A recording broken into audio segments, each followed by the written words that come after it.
What is your problem?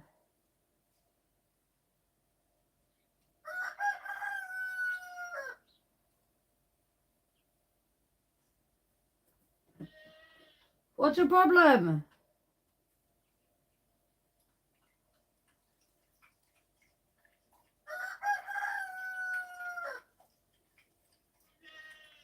Bro.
go.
Good boy.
I'm just cutting some kindling.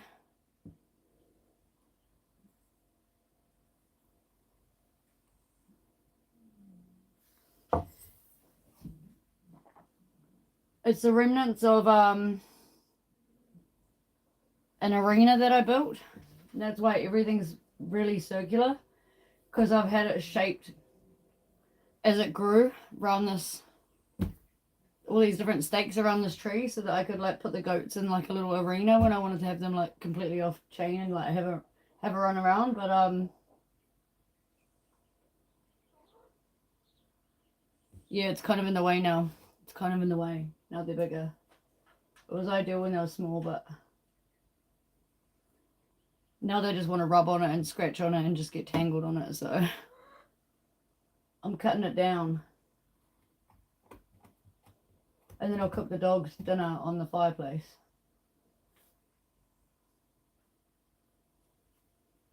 Hey, Wazzy, cook you some beef tonight.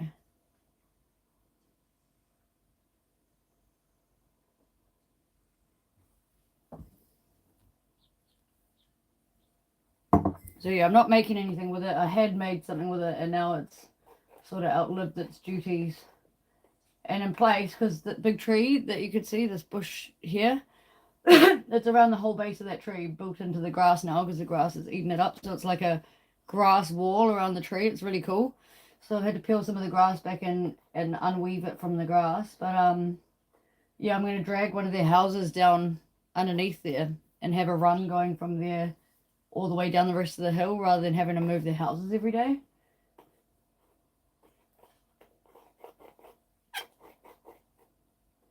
And then at least it doesn't matter which way it rains. You never have to check on the goat that's under the tree. Because sometimes if the rain changes directions, which isn't very often, that's why all the houses sort of face in and up this way, wherever they are on the property, because the rain doesn't often come from behind us down the hill. It usually comes across either direction from east to west. So usually it's okay. But the other day it did turn around and go in Albie's house. So I did have to actually turn it around in a big hurry. And put like an extra thing on top just to give him some extra shelter. But yeah, I think I'll drag that house down underneath that tree. The only thing that sucks about that is you still have to change their water every 3 days in a bucket, because you can't collect water underneath that tree, because it just turns the water septic. Like it just goes gross and slimy straight away because it drops so many leaves. So it is a pain to have a house under there, but at the same time it's still better than having to wonder if your goat's dry.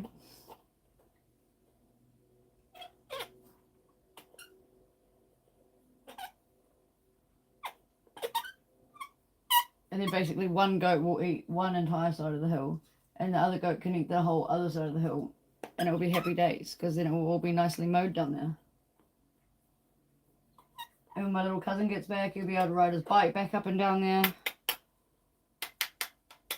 Because whenever I come back, and I've been away, it's fully overgrown. Like, fully overgrown. I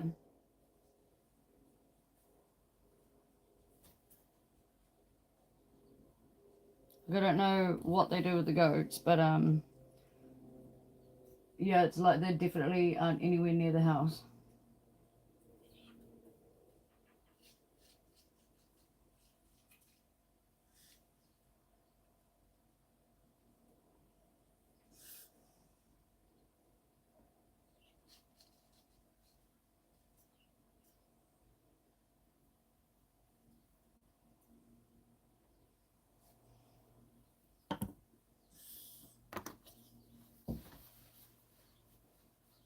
Both the goats are sitting basically side by side right now, just down the hill. It's quite cute.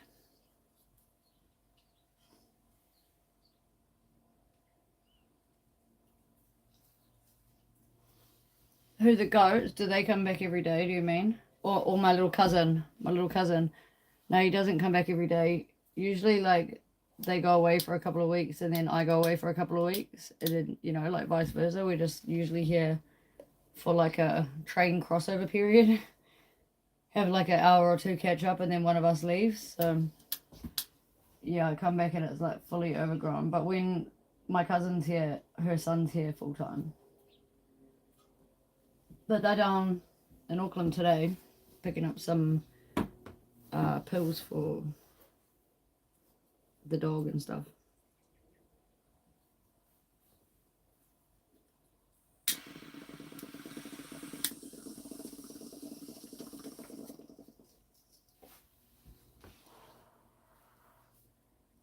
Because he's an old boy and he's on medication every day.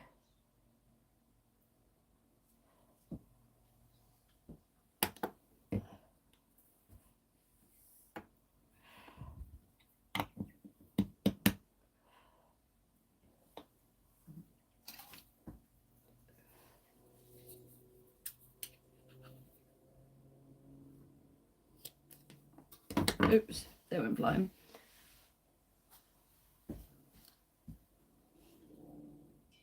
I made this candle yesterday.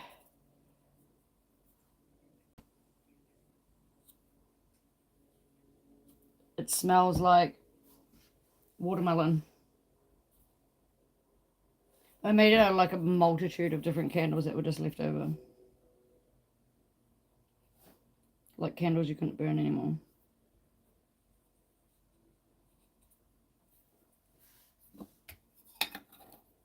Snazzy. My little cousin is just turned 8.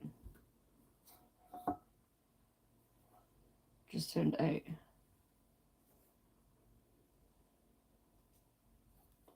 Today I'm going to cut some wood, clean this deck down,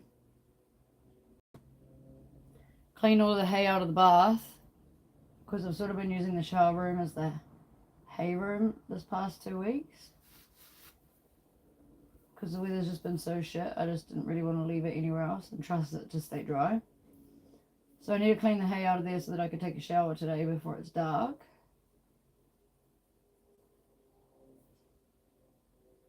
And maybe trim some of the goat's feet. It's probably my today's jobs.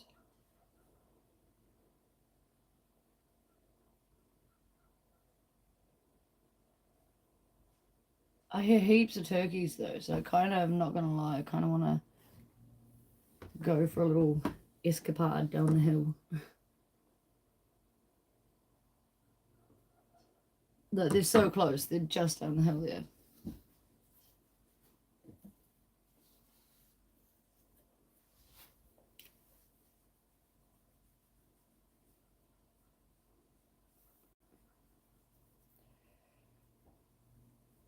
Everything's DIY around here.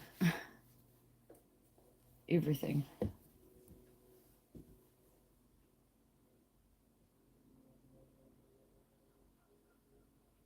Oh, and I want to try and jumpstart this quad shortly too.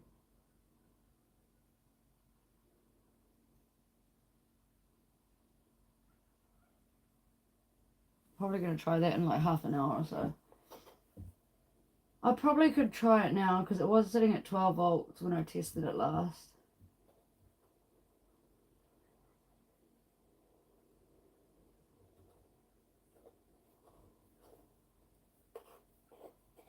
Maybe I should test it.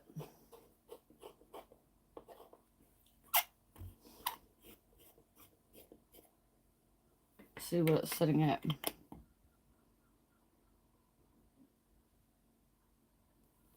Yeah, like a rifle. A rifle or a bow. Or dogs, not these dogs. I wouldn't take these dogs for a hunt like that. I only take these dogs possum hunting.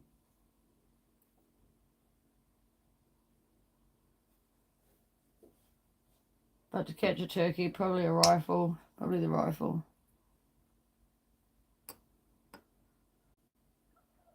Oh, mate, they're coming closer. I might not even have to go anywhere at this rate.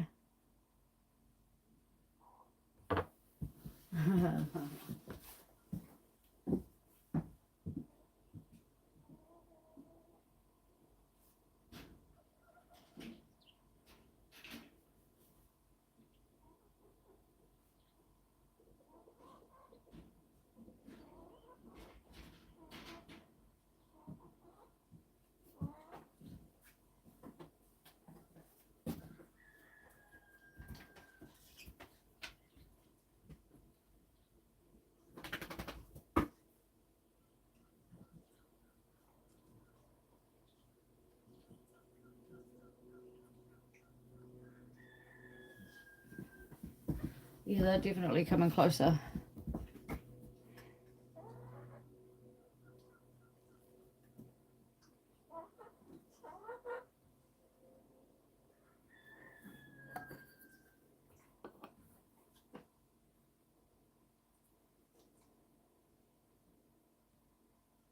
Yeah, like actual, like a 22, like a rifle.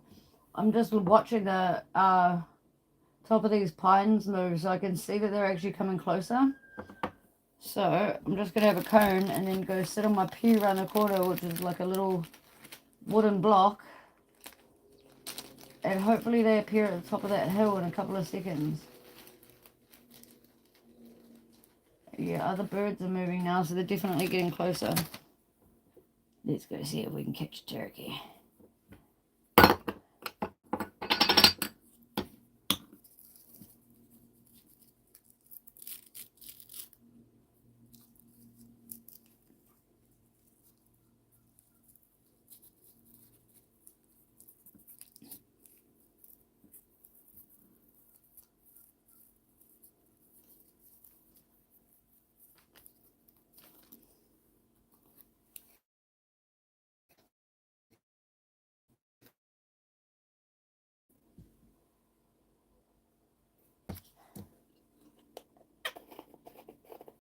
Camera, doing your gobble gobbles. Alright, that's my cue.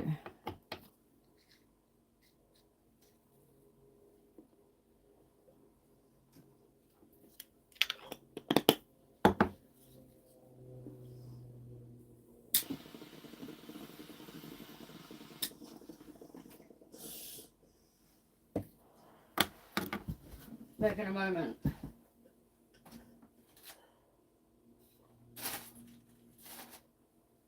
Bullets, bullets.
Look out, Rainbow.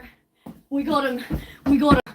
We got one. We got him. I'm going to run down there right now. I'll be back. I'll be back. Actually, where is that in case I need it?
Just wash my hands real quick.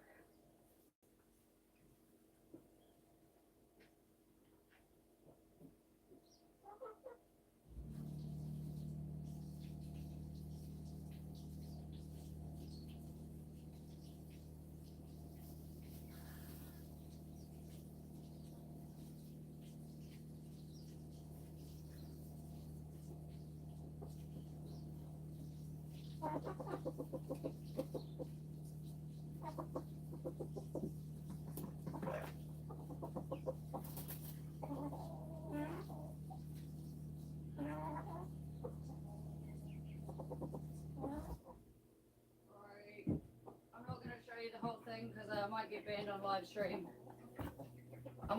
on live stream. But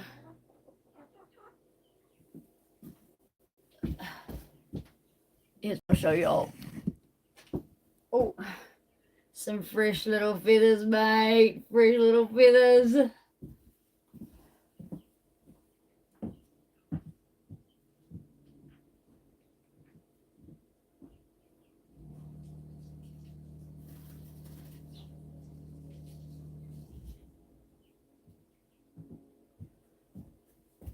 Alrighty, well that's another job that I didn't plan to have, but that's alright.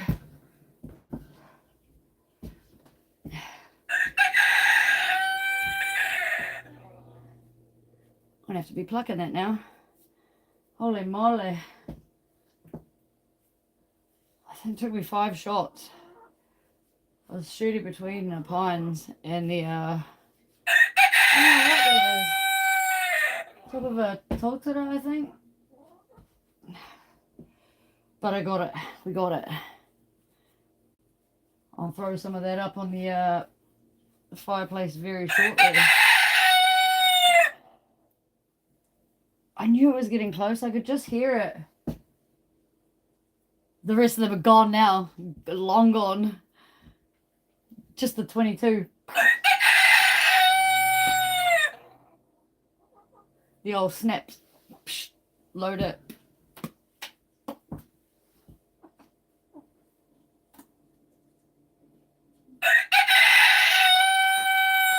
And I was shooting this distance too, from like here to, hang on. I don't even know where the dog must be on a walk because, oh no, they're in bed. See, they didn't even see what I was up to.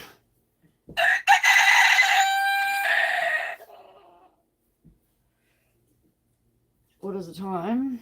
I have to do that within the next 20 minutes, get that plucked while it's still warm.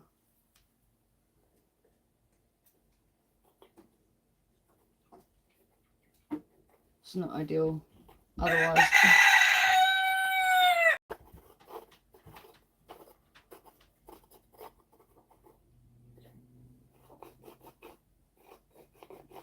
What do you chickens want?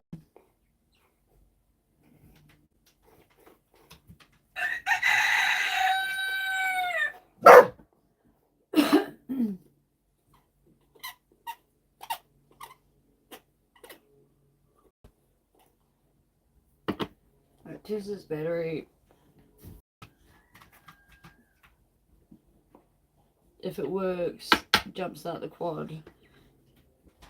If it's not charged enough, I guess turkey and cook. Want some turkey, dog? Look at her standing there sniffing it out. She's like, oh yeah, look at that tasty thing down there.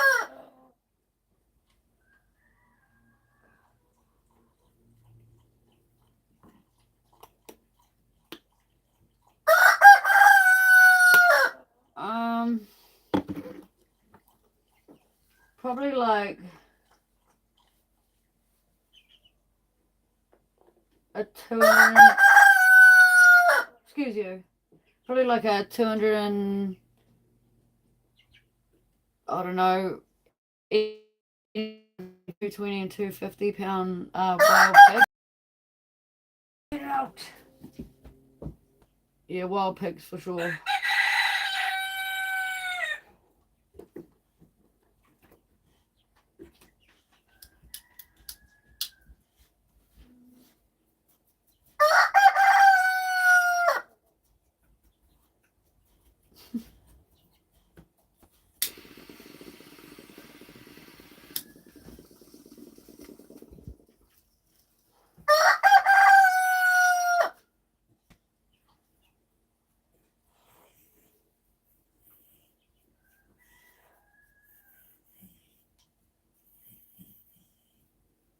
I'm pretty sure there's still like half a pork roast in the freezer from the last one that we caught.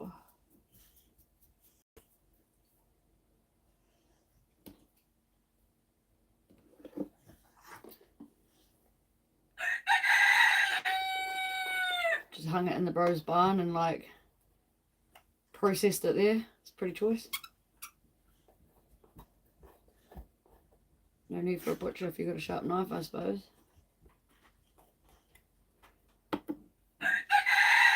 And plenty of freezer bags. Plenty of freezer bags for sure. That's definitely a must. I wish I could take you guys into the bush here. It's so cool. Like there's so many like really mystical areas. But also like you'd see all the tracks that are made in there from all the wild pigs. Because we don't go in there anywhere near often enough to make the tracks that are all through there.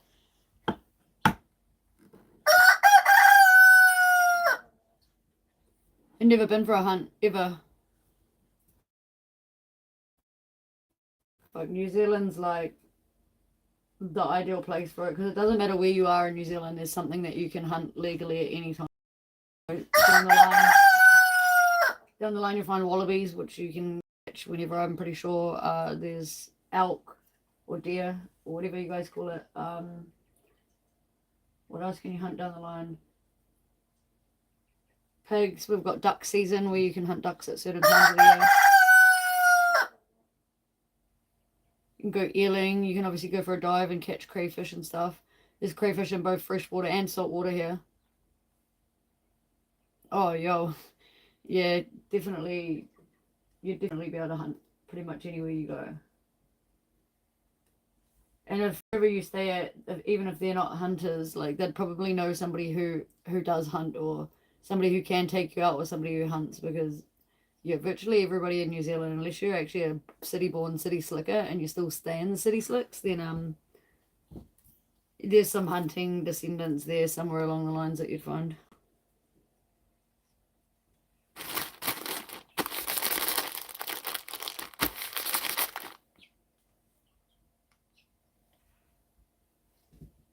I don't know about eating possum though. The dogs eat the possum.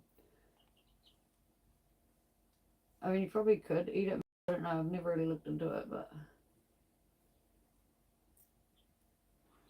I imagine it would be nasty.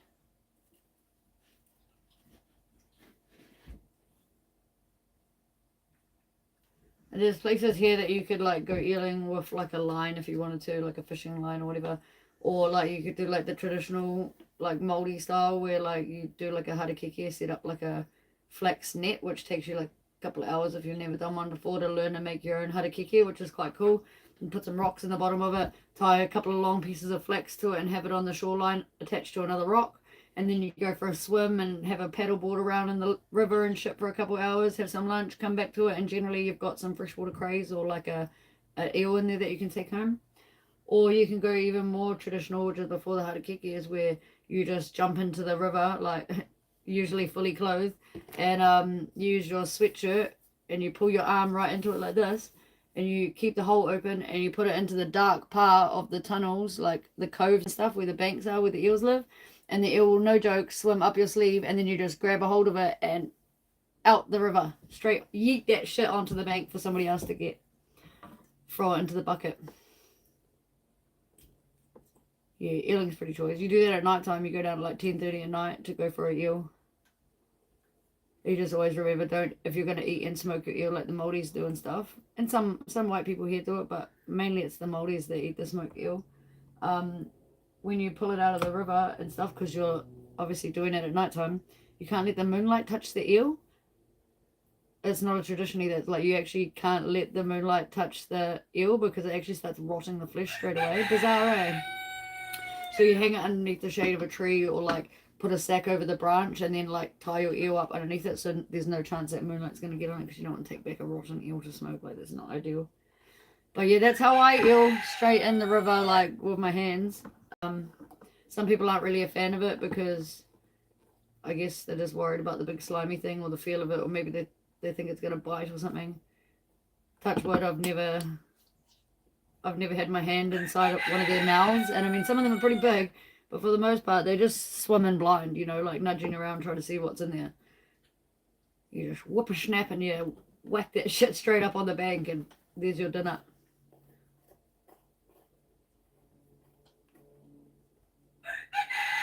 Like the old rotten corn is another like Māori delicacy, and yes, it is rotten corn.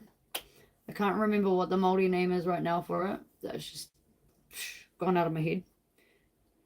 But yeah, you just go pick some fresh corn and then you put it into a sack, like a Hessian sack, like a woven one, and then you put it inside a plastic bag that's bigger than that and drill some holes in the plastic bag, and that's just to stop like main big fish getting in to eat your corn. And you leave it in the river for like 2 months, and you pull it out and it looks and smells so disgusting. I would never eat it, but the Māoris, man, they love that shit. Rotten corn in the river corn.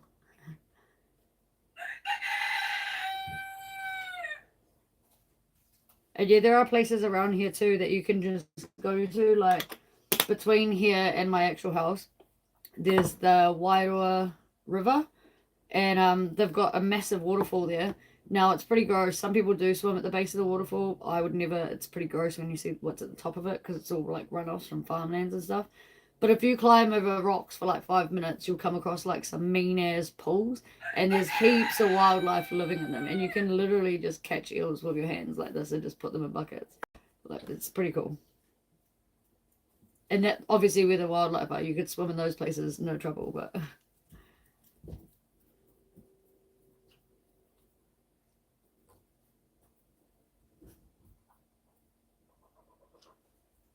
yeah, I was raised by my grandfather, my dad, and my brother. I mean, I did have a mum, but she was not really around for most of it. And when she was actually just a piece of shit, to be honest. So, like, being raised in that household, I did a lot of boy things growing up. And then, yeah, sort of got to, like, my teenage years, and a lot of other girls sort of started doing those things. Now it's sort of just part of the culture. Everyone, you just see every other person will be in and around some sort of fishing, farming, or diving or something in New Zealand. Hunting. Well, where I was just talking about where you climb over the rocks, there is legitimately like rock pools. Like, there's ones that you can just sort of like sit in and sit on some nice smooth river stones with your back against a nice smooth one with cool water running over you, and to have a couple of beers in there and stuff. Like, it's actually quite cool. Or you can go out past the boulders and you can actually swim in the river, like, which obviously has current and things like that, and it's a way lot deeper. But you know, there is little like safer feeling pools and stuff. But I reckon, honestly, a lot of people from overseas, especially ones that aren't near the coastlines and stuff, that don't experience the beach or lakes and rivers very often, when they come here and they see our natural swimming spots that we point out as locals, or ones we've got in our own backyards and stuff, 99.9% of people will get in there, kids and all, like, legit, because it's so picturesque, you know. Sometimes it's a little bit daunting, but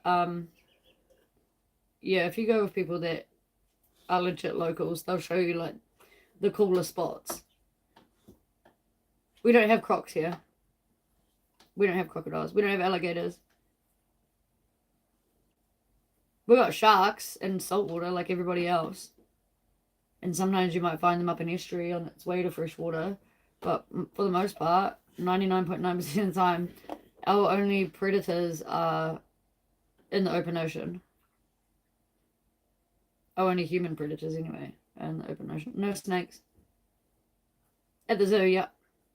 We're not even allowed them as pets. Although there is a place between here and Auckland, which is 2.5 hours away, that this farmer legitimately just has giraffes and like wildebeest and shit in his backyard, out the fucking gate, out the gate. But yeah, no, you're not actually just allowed to have snakes here. They don't live in the wild. Occasionally, we hear about one that's come through in a container on the news, and like the whole of the country will flock to that area to find it to make sure it's eradicated.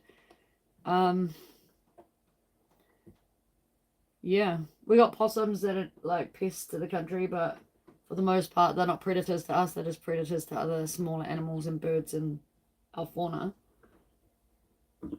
But no, you got to worry if you're walking through the bush here at night time by yourself, because there's massive wild pigs that, you know, if you come startle them or come across a mum with her babies, they will maul you to death if you don't have a weapon or a way the fuck out of their path.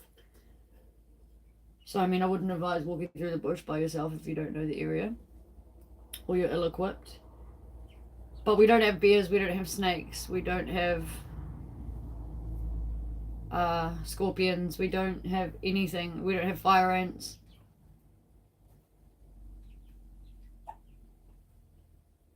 Yeah, it definitely is one of the safest places to be. It's just the people you worry about here, 100%. The people are uglier than the animals. Not gonna lie. I don't know how it's depicted overseas in your country, but I get told all the time that New Zealand gets depicted as like this really safe, amazing place to visit. But honestly, sometimes you can have horrific experiences as locals, let alone as tourists to the country. Sometimes it's not all friendliness and good vibes, unfortunately. But as far as animals are concerned, yeah, definitely one of the safest places in the world. And I mean, we're not actually allowed to walk around with guns, just armed. Like, if we're going anywhere up and down these roads for a hunt and there's any kind of real ammunition, not just air rifles, you have to have a registered gun license holder. Those guns need to be registered. They need to be tied down, unbulleted, you know what I mean? Like, disarmed and all that sort of shit. Like, there's so many rules to it, and you have to be proving where you're going with it. You can't just be driving around the countryside with your guns for any given reason.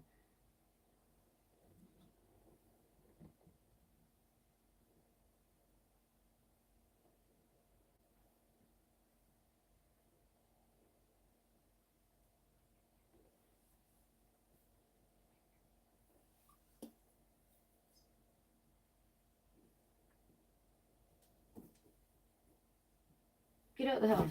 Fucking hell. Stasha, you're doing a terrible cat job. You're supposed to get the birds.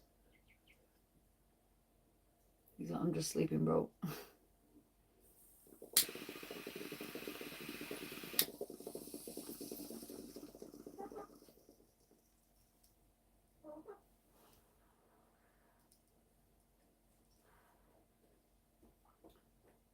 Like, unfortunately, in our country,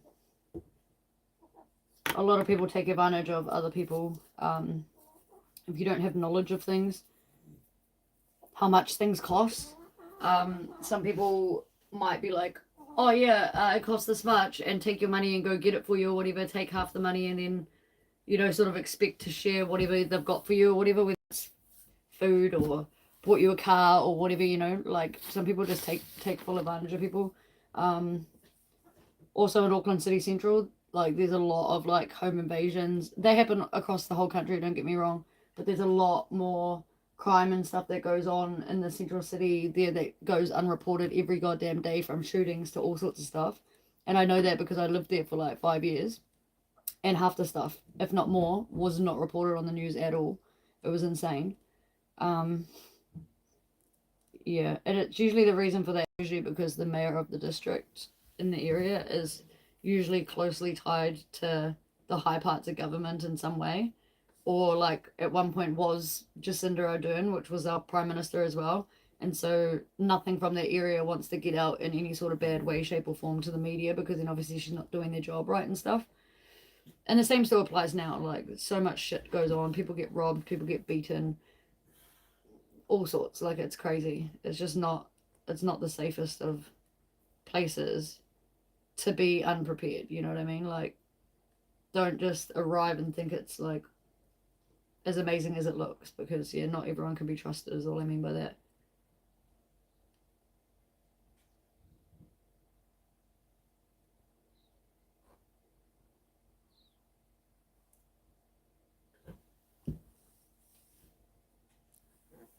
Like, just yeah, really listen to your gut a lot when you're in this country.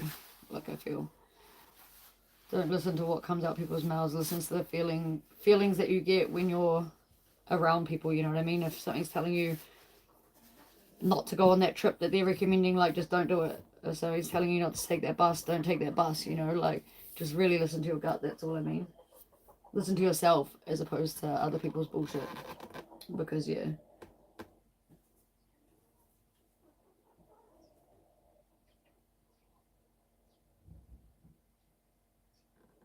Especially travelers, you know, that want to come here and buy cars and things like that to stay for a while and whatever. And it's like, people do take advantage because you don't know the usual price of things, and they presume that you've got more money and what have you because you've come over to travel, but that may not necessarily be the case. Some people come over and do woofing, you know, which is where they just stay on organic farms or what have you and do work to trade for their accommodation, because they actually don't have money for food and accommodation when they're here. They spend all their money just on tickets because it's expensive. But yeah, some people just hear that foreign accent and just want to take it for a bit of a ride, I guess. So, but as I said, it's not just to foreigners either. Like, Kiwis go through absolute crap here sometimes from locals.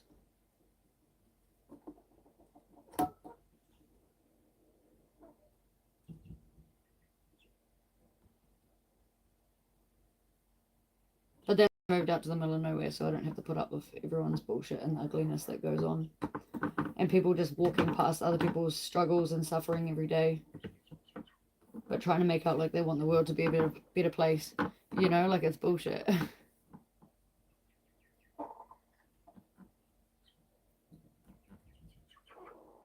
Yeah, I can do the haka.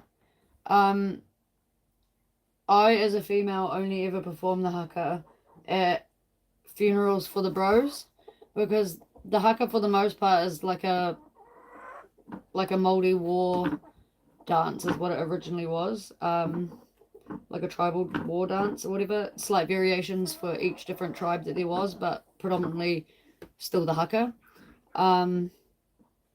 So yeah, when my dude mates die that are Māori descent, I'll perform the haka with everybody else there that does it, and usually I'm the only girl that does it.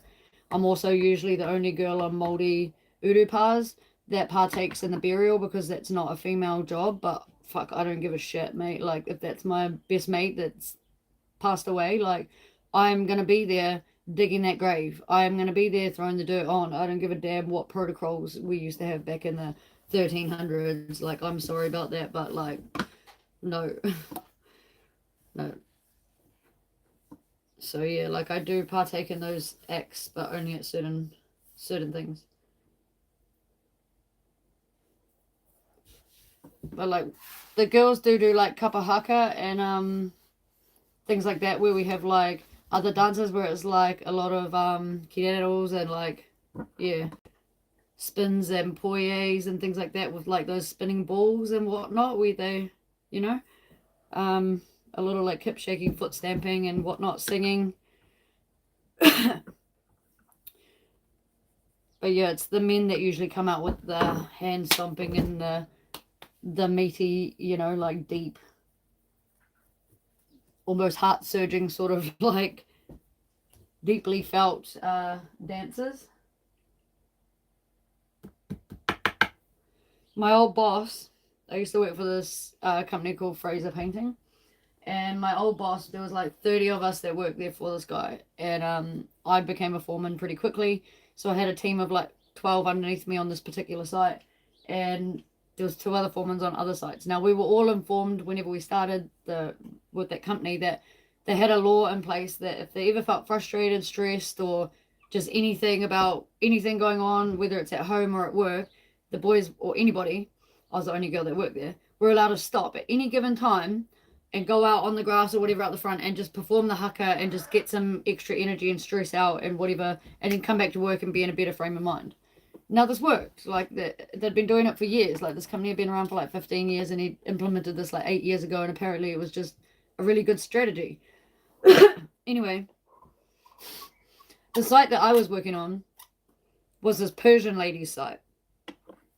Rich ass house, right on the waterfront, Auckland City Central. Like a $3 million renovation. Like you can imagine the kind of people that live there, right? And anyway, something happened, and our moldiest boy, like the biggest, blackest dude, he even had his shoes taped on. Like I got a photo of his shoes. He taped masking tape on them to keep his shoes together. Like, because he had money, but he just preferred not to spend it on shoes. Like he was that pohara, as we'd call it. It's just what he chose. So fair enough. That was just him. And anyway, he's out the front one day feeling mad as hell about something. He rips off his shirt and he's out there in these wholly taped up shoes doing the maddest haka you could ever imagine in your life. You could hear it halfway down the street, I swear to God. And he's out there, come out there, like going hard. Oh my God, we're all cracking up. Next thing, I'm getting a phone call from the boss. Now, the boss is like, what's going on at work? And I'm like, oh, bro, just fucking Tama out there doing the haka, blah, blah, blah. He must have had a hard morning with the missus or something. Fuck knows. He hasn't told us, but fuck, he just did a haka, all right? Like, it was mean. And he was like, oh, all right then. Okay, sweet. It makes sense. Because I just had the client ring me up and say that someone was doing a war dance and she was scared for her life. Oh, too funny. So I had to go knock on the door and explain to the lady what that was and what was actually going on. She's like, oh, yeah, because in our country, we were told that it's like a war dance and like, you know, we thought that something was going to happen to our house. Like, you weren't happy and, like, we were just hiding in our bathroom. What the hell? Oh, so funny.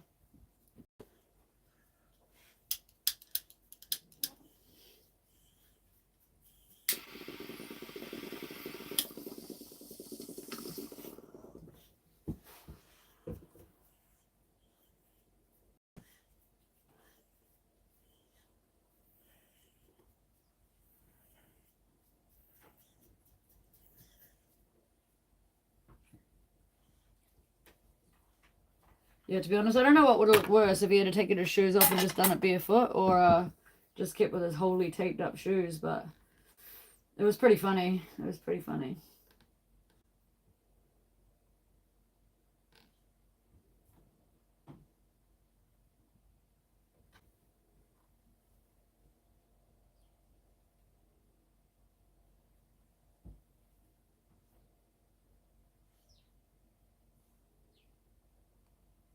What do you want, Rainbow? Why are you just hanging out by the door?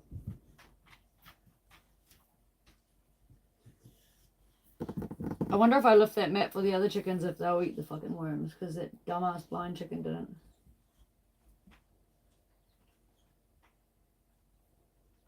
Yeah, I'll get rid of Rainbow.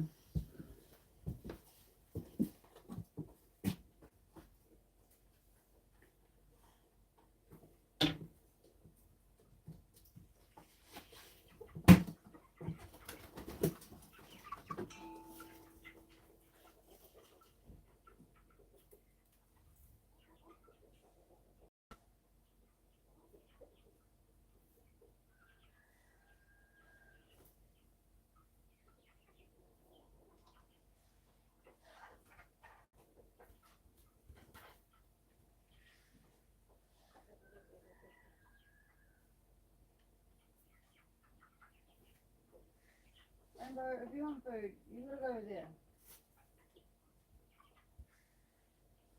No special treatment, mate.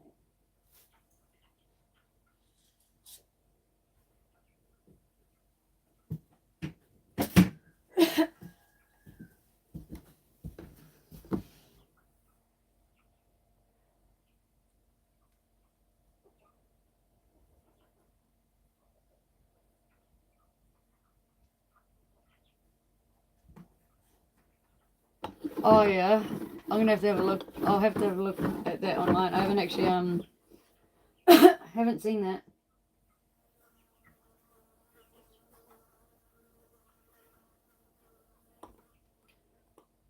I try to I don't look at news articles ever. If I do know anything about current affairs, it's from like people down the road or something I've heard or seen when I'm like in town or something, you know, like on a newspaper or something. But for the most part, I definitely don't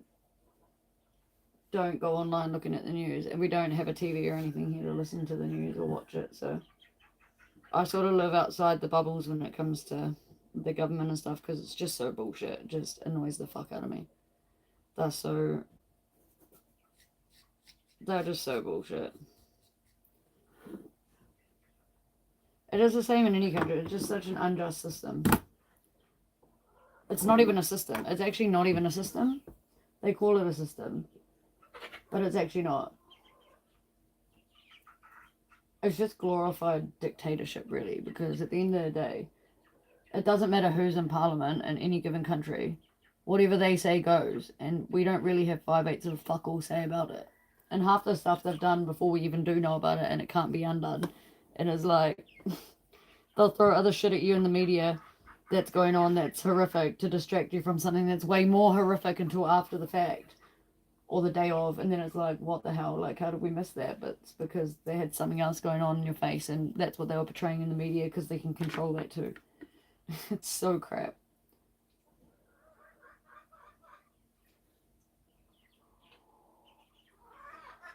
Like, I don't know if you know, but Jacinda Ardern, why she ended up leaving Parliament here, and everyone was saying she was our best Prime Minister, blah, blah, blah, blah. I don't know if you know what was her actual demise, her and her husband's, but, yeah, it really wasn't great for them. Their own stupid decisions coming to light. Like, I don't know why they'd even do that sort of stuff when they're apparently running the country and under the eye of absolutely everybody worldwide. But yeah, they got done for the old glass barbecue, if you know what I mean, in high scale amounts.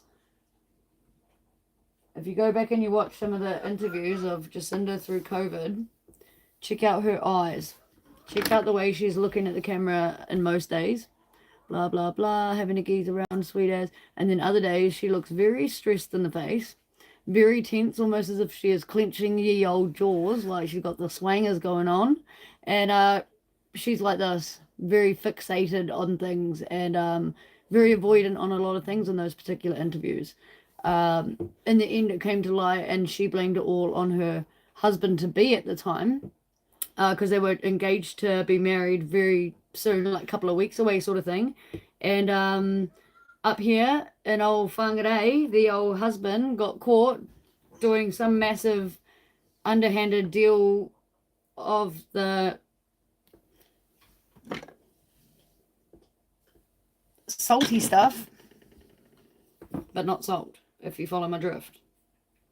The old rock something, anyway. And yeah, he got done for that, and naturally you go back and you watch those interviews around the same time and leading up to, and I 110% believe that she was definitely involved in at least the taking side of things and using side of things.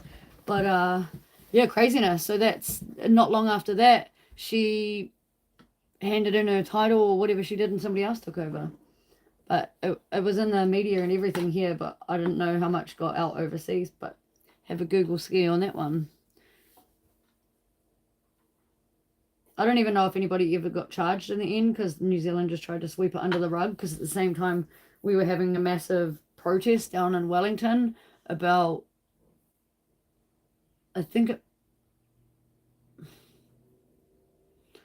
might have been over all the rights and stuff being changed due to COVID. Don't hold me to that, though. I can't 100% remember why they were having the protests. But anyway, there were these massive protests going down, peaceful protests. They're illegal. You're legally allowed to protest in this country as long as you're not hurting anyone, damaging anything, or doing anything illegal. So if you're just sitting down on a mat for days on end in front of a building, they actually can't do anything about it if you're peacefully protesting. They can't remove you or anything. They can just stand there and make sure it doesn't get out of hand. Anyway, the day that all this came out about the Prime Minister and her husband and what they were actually had their hands dabbling in behind the scenes, that day it was released, all this stuff kicked off down in Wellington where the protests were going, and all of a sudden the police started getting nasty and actually pushing and shoving and hitting people from public and provoking them, pepper spraying them when they were all just sat down, like doing the same thing they've been doing for like a week and a half at this point. And yeah, the police just attacked the public and it became this massive uprising, and they did that as a massive distraction so that nobody really saw the little bits of tidbits that came out in the news about Jacinda Ardern and her beautiful husband.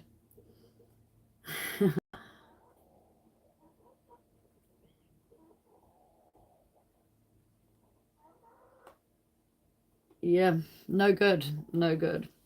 Have a Google skis on those ones. Pretty funny. Yeah, 100% crazy. 100% crazy. And then the fact that they tried to hide it and stuff. Yeah, it's just like,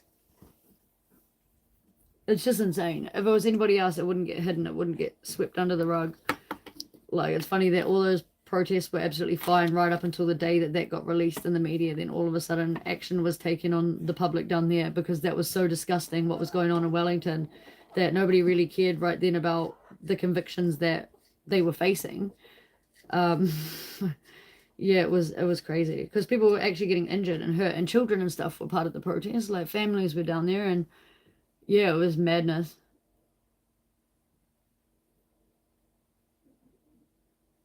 The things our countries hide from other countries to make us look like we're so fucking great.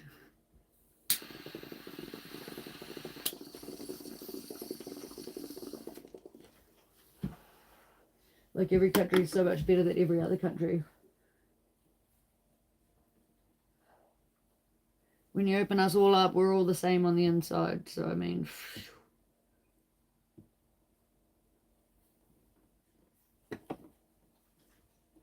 we're only as good as we make ourselves, really. Yeah, that's right, because you don't want the world to know that the person running the country has been investing in any sort of narkies. I gotta stop using certain words because I found out my last week 3 of my lives are partially blocked, and one of them is for 18 years and older viewing. So I'm trying not to say too much.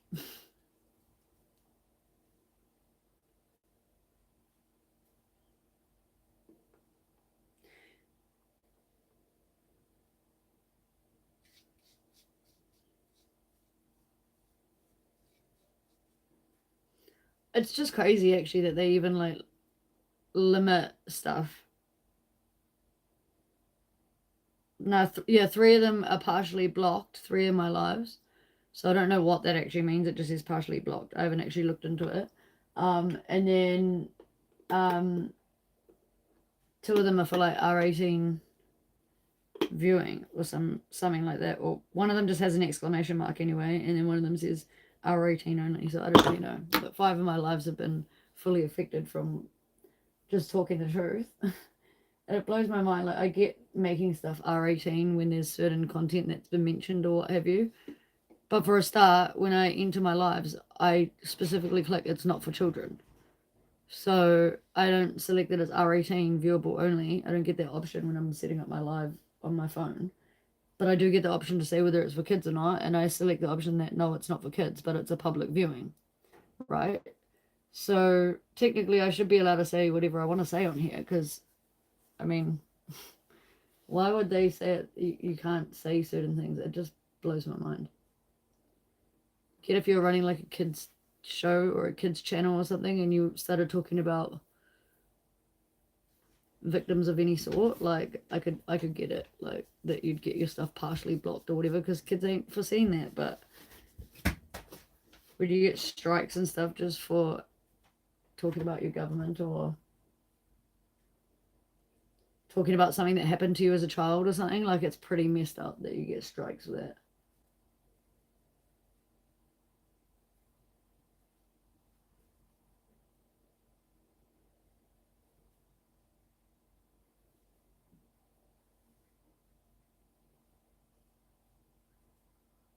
Yeah, my YouTube lives, yeah.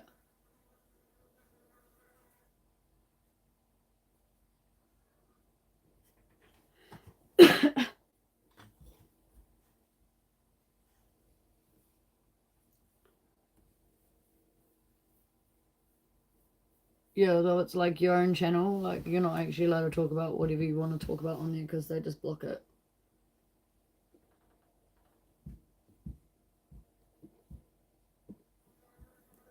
They just block it with whatever rating they want to put on it so that it can't be viewed.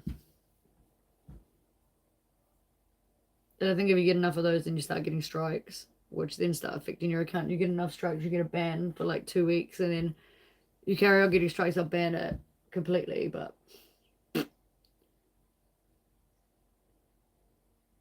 what can you do?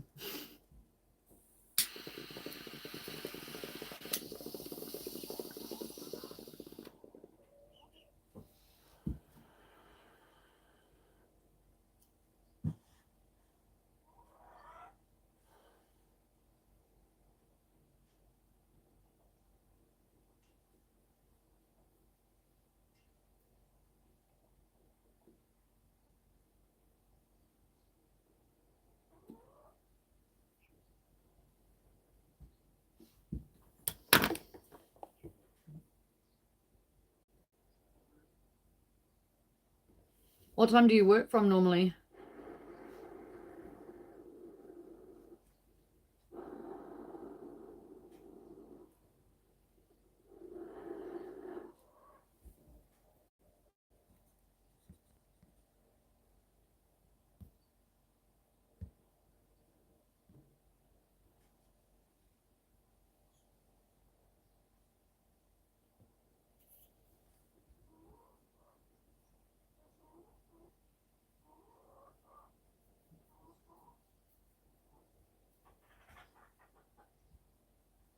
Do you have videos on YouTube? Do you have like a channel, or are you just like a scroller, just go through and just check out other channels? Sometimes I go onto people's accounts and have a check, but I don't think I have. I think I looked at yours one time and it had like 13 subscribers or something, but I didn't actually look any further to see if you had a channel.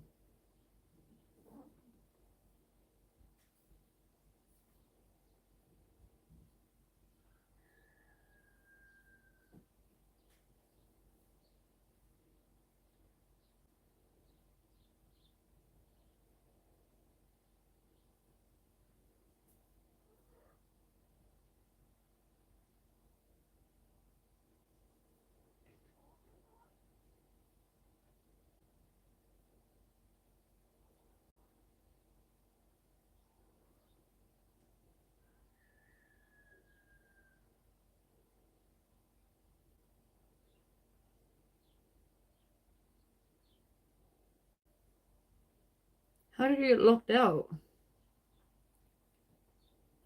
Like forget your password or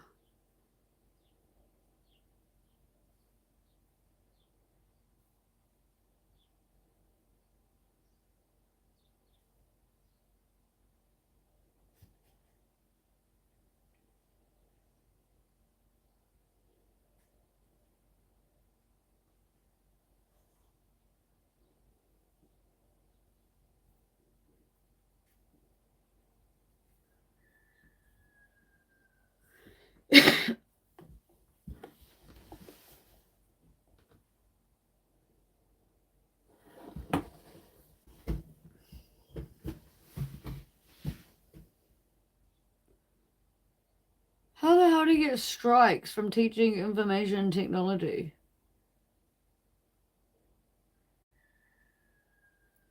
When that happens, is the channel still viewable? Like to whatever was already up there, like bar what they striked, and you just can't log into it, or is it not there at all anymore? Do they just take the whole channel down?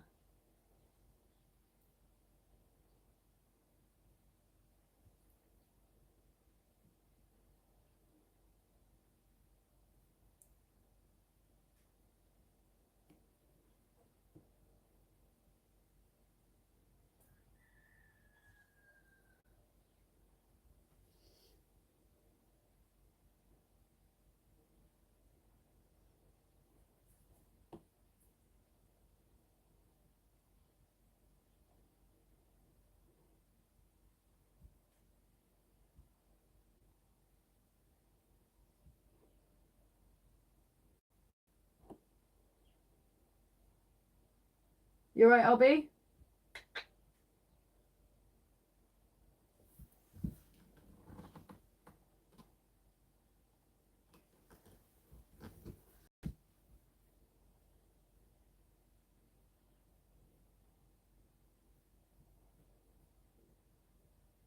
Oh, right. I swear there's heaps of channels like that on YouTube, though. Like, who's that one? Nano Beta. He hacks the scammers. Like, all the scammers in Bangladesh and shit. He hacks their accounts and, like, steals money from them on YouTube. Like, that's crazy that you got strikes.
Oh, that sucks. It does take time for sure making a YouTube channel. Like,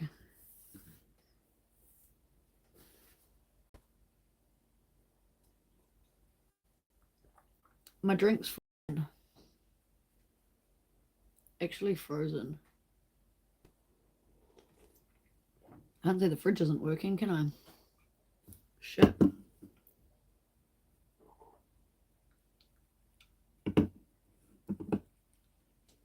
It's like a slushy.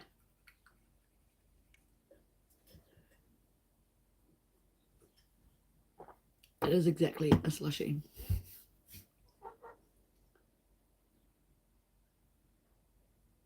I should pour that in a cup and show you.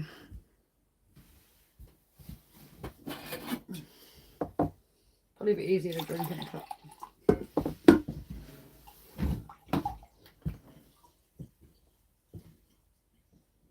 Hi, baby.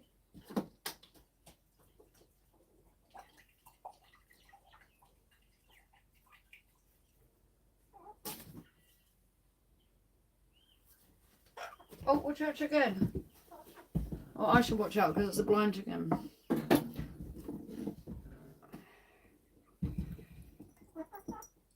Like, I just opened that, it's like not coming out.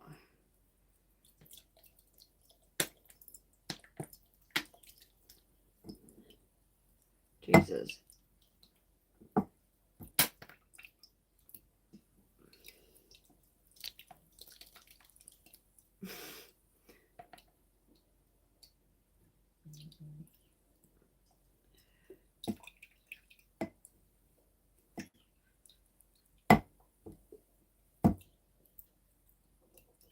Jesus, I cannot get that out.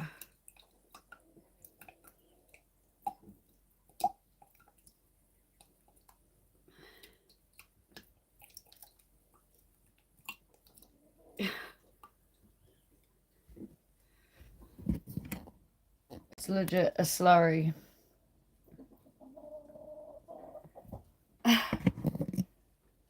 Jesus.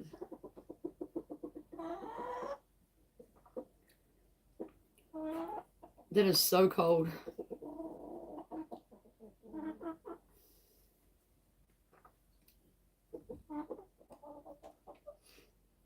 What I should have done,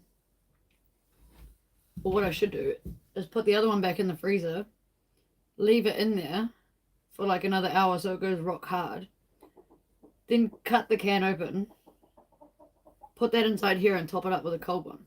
That might be bomb.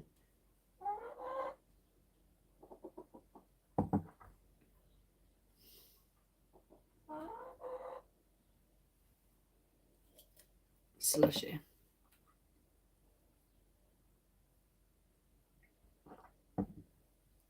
Do you get these drinks over there? Like Japanese.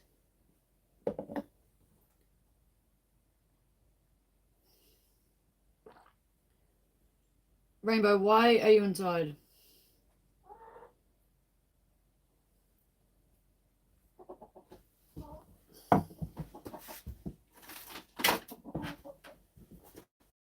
Alright, let's check this battery for the quad.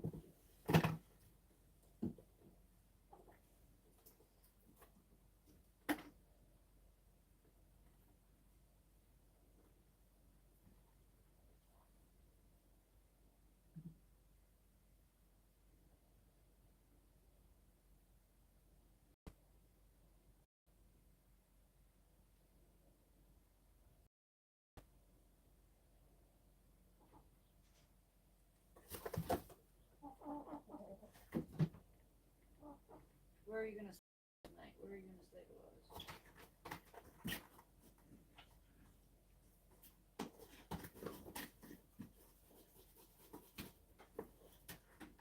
Okay, alright.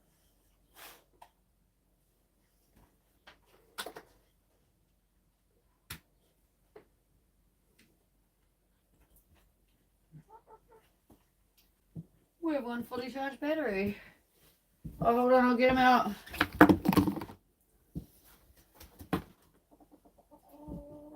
Fucking rooster.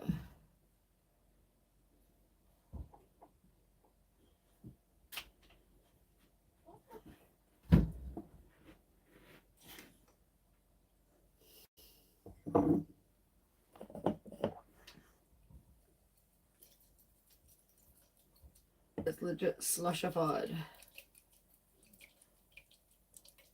You guys get heaps of other crazy drinks though that we don't get. I imagine your guys' liquor store will be like the size of our normal supermarket.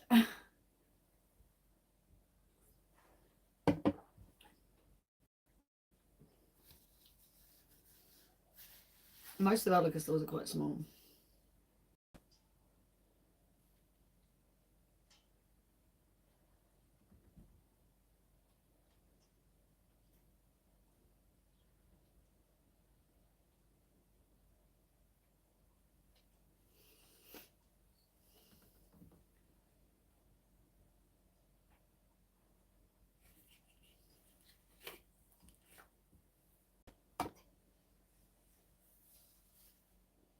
Rambo. That's so weird. I just did that noise to him and then he like did this chirp thing back. He's such a dick. It's like he wants to be friends because he's lonely because he's not the head rooster anymore, but he's like such a dick. Oh yeah. Have you had a tequila slammer?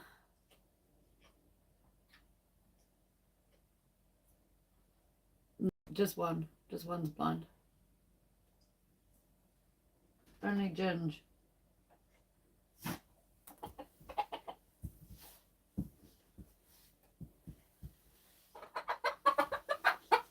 Only Ginge.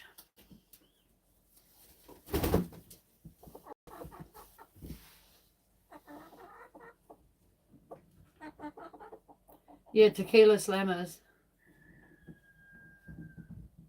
It's like you make it yourself. That's probably my favorite way to have tequila is in slammers. Do you know what that is?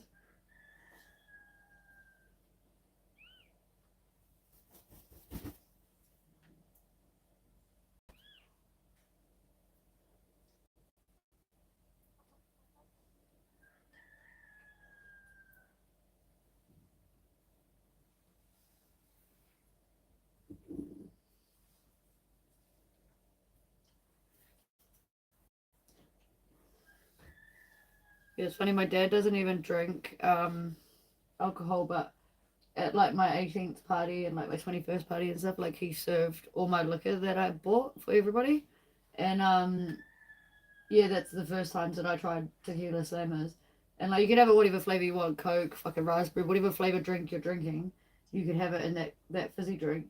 And you just get like your shot of tequila, pour it in your cup, put in like a cap full of the fizzy of your choice. Not even a full shot, just like half a shot's worth of the fizzy, just for the carbonation. And then you get like a tea towel, put it on the bench because you don't want to break no glasses into your hand. That's not ideal. And then you pour it into the same glass, and put your hand on the top and seal it, and then slam it onto the bench, and it just turns to like a flavored foam. It gets you so messed up, and I don't know why, if it's like because you're inhaling the fumes of it as well, or I don't know if that's a thing, but I feel like you get way more hammered having tequila slammers than just drinking it straight. But usually I'll drink like whiskey on the rocks, or like whiskey with like, or bourbon with like 20 to 30% Coke mixture, or ginger ale. It's usually, my drinks are usually like 70-30, 70% alcohol and then 30% whatever I'm mixing with.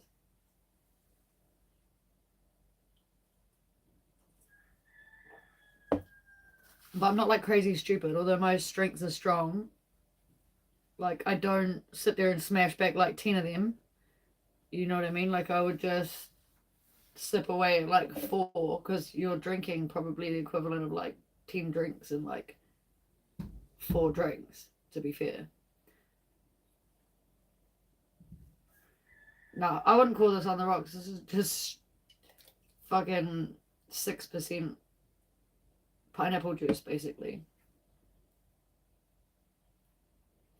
The alcohol is vodka and like sweet chew, some Japanese thing. But on the rocks, I mean like pour in your like, get your big ice ball or whatever you're having, chuck that in your cup, and then pour in like your triple shot of whiskey over the top, you know, like that.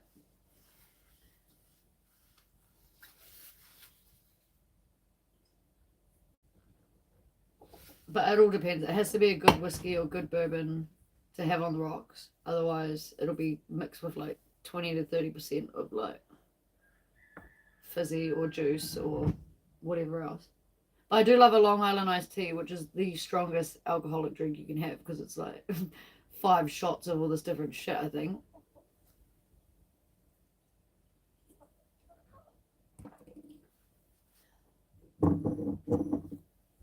What is reflecting? I'm tripping out because something's reflecting on the roof. Oh, it's the water bowl way out there.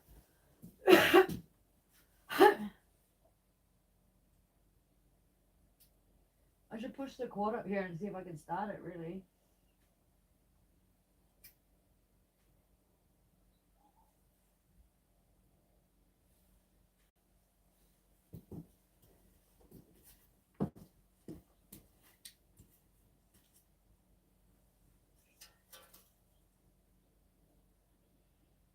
What, LB?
I'm gonna crank the fire. Long Island with Arabian tea. My eyes actually change colour because they're blue. So they go yellow and green, they go grey, all blue. It depends on the lighting. It depends on things that I'm around because, like, with blue eyes, they refract and retract other colours. Let me just light this. Oh, bumblebee.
The house.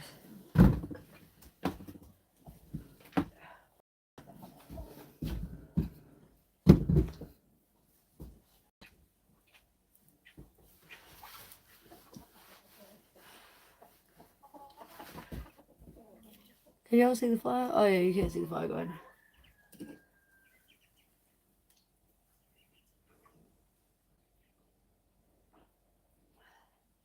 Cranking.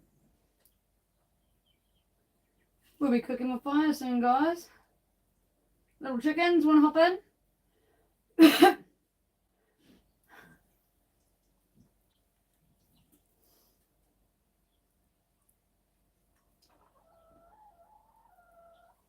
To clean the top of the fire down.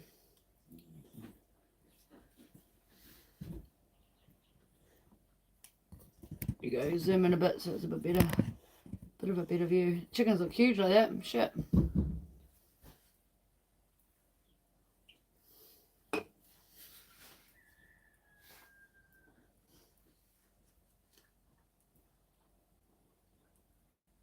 Yeah, that's another thing that I love about being out here. You just burn a fire whenever the hell you want a fire.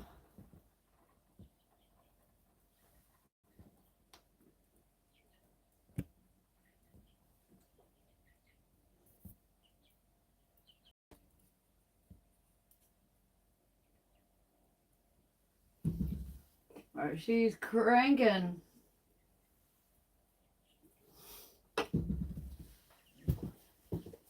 Don't do it, Rainbow.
Yeah, Opie, what do you want, Baba?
Shit, yeah, it's hot as, man.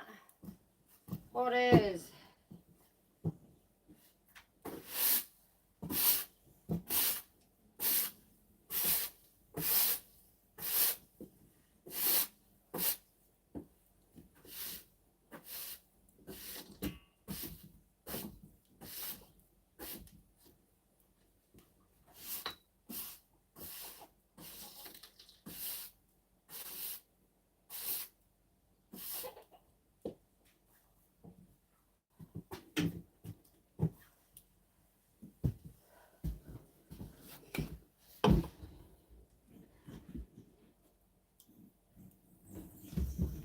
You'd love to taste what, the drink? Or the turkey that's gonna cook.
we're going to really utilize that fire today. That's what we're going to do today. Oh, yeah. There's the fire. One day if you come to New Zealand, you might be able to. I'm boiling some water for the dishes and to clean down the top of the cooktop so that I can throw that bad boy on there.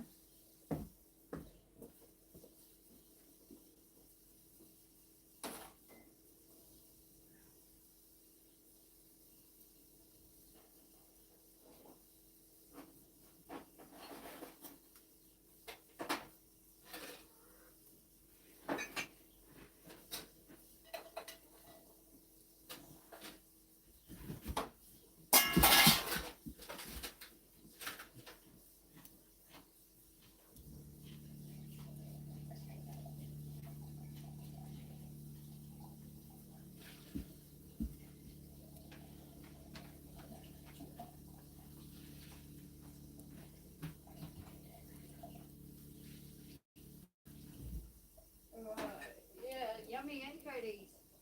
This was gonna be your food in a minute. Yeah? You excited, Bubba? You should be. It's just about ready. Oh, I just had to take all the feathers off it quickly. Well, the last of the feathers, and take the gross bit out. You know what I mean? The bit you don't want to be cooking. So I don't really want to do that on live stream, being that I've already had a few things barred and banned, and I don't really know what's kosher. So I'm not gonna be harvesting no animal on screen in case that's one of those things. But that's why I showed you those massive feathers as proof, because ain't no way those came from my chicken. Let's be real. Ain't no way.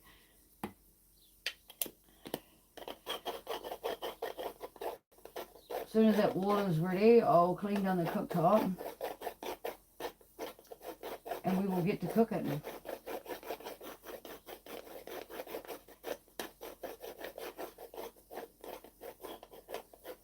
I might go for a forage. You can't see, but there's a massive hawk up here, and none of my roosters have even fucking crowed yet.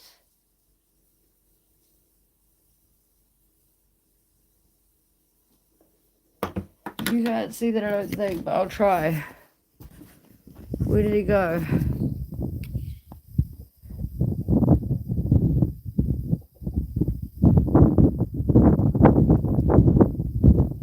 Where is he?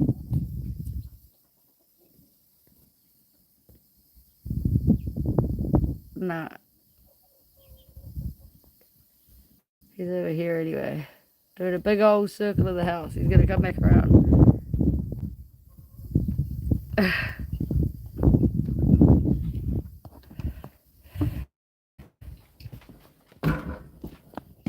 Yeah, I can't really show you much more proof than that right now until I start cooking over there, because at least then it just looks like I'm cooking some food, right? Coda's outside with it right now, guarding, I bet.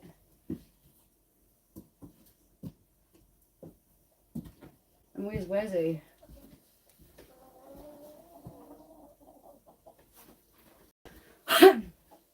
In bed.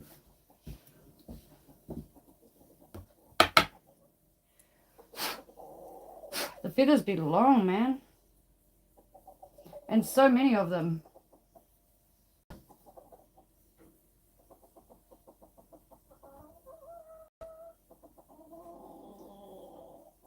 And these guys are dumb, so they pick up the remnants, like the tail feathers, and like run off with it. So now you can see through the yard over here, there's like little tufts of the down feather from the turkey, and yeah, they run away with it and then realize actually they can't eat it, so they drop it pretty quickly.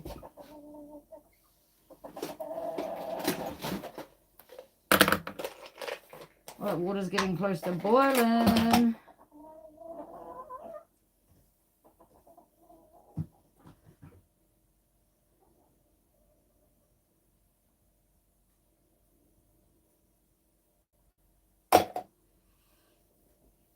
be better.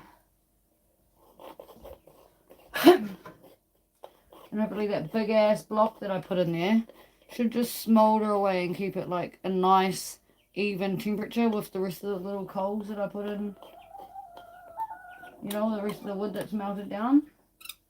I mean, it's good enough that it's now boiling water. How long was that? Approximately like 7 minutes, 10 minutes maybe of since I put those pots on there, give or take. So I think it's going to be a mint temperature for cooking this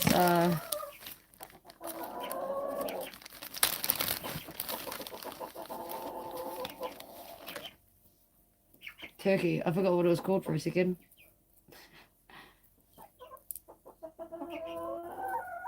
I was thinking about a chicken because I'm looking at all these chickens trying to come in the house. Because they know what's about to happen. They're dumb enough to climb on top of the fireplace when it's scoldering hot like it is right now. Because they're smart enough to know there's food up there usually when I'm doing that.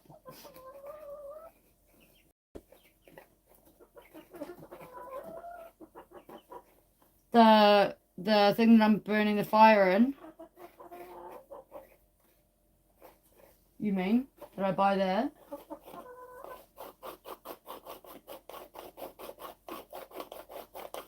Yeah, 10 minutes max, yeah. It didn't feel like it was that long. But to be honest, sometimes you can be doing a couple of jobs out here and think you're going to be busy for 10 minutes and you come in like 3 hours later and it only feels like half an hour. Nah, I built it. It's actually a Moju juice bottle. Like those Japanese drinks that have like little lumps of like fruit or whatever in it. It's actually one of those. No, I don't like the bottle. I mean the drink. I would never have bought the bottle, but someone left it in my car. So I just changed the stem to a fatter cone piece and made the rush hole a bit bigger so it's easier to clear. And even out of like one that I bought over there, and I'll show you. Mostly everything around here is DIY, straight up. Mostly everything you see. From like whatever we use to measure stuff when we're building, like whatever. So this was a bought bong. It's got a picture on it. But the cone piece was as skinny and tiny as this breathing piece. So it was terrible. So the other night, I pulled this thing apart and then made the hole bigger so that I could fit like a normal garden hose piece in it so that it's bigger for drawing. But then you still can't clear it and it doesn't have a rush hole. So either way, it's kind of fucko. So I need to now pull this apart to make this bigger so that I can have a fatter stem so you can clear it out as fast as you can pull it. And then that'll actually, I feel like, be a cranking piece. And then there's this homemade MacGyver Jeezy. And you see a little copper piece all the way through to the bottom down here. Rushy on the back. Kahuna cone piece. But, I need to make the hole bigger on the back because, again, you just can't clear it. You can't clear it at all. And if you can't clear your cone, you don't feel like you've completed your cone, so why have a cone at all? That's how I feel anyway. So I've tried swapping those other pieces out for like, I've got heaps and heaps of like different pieces and stuff to make attachments and whatever. Change things up. Got plenty of hose lying around the place to change things up, but yeah, for the most part, I just stick with this fucking $2 MacGyver. It's pretty on. Alright, we have some boiling water. So, I need to quickly clean a couple of utensils that I'm going to need. The spatula, and clean that cooktop. And then get to cooking. Nothing better than making a hole bigger. Yeah, you just don't want to make them too big, eh? Nothing feels worse than a sausage rolling down a hallway, I'm sure.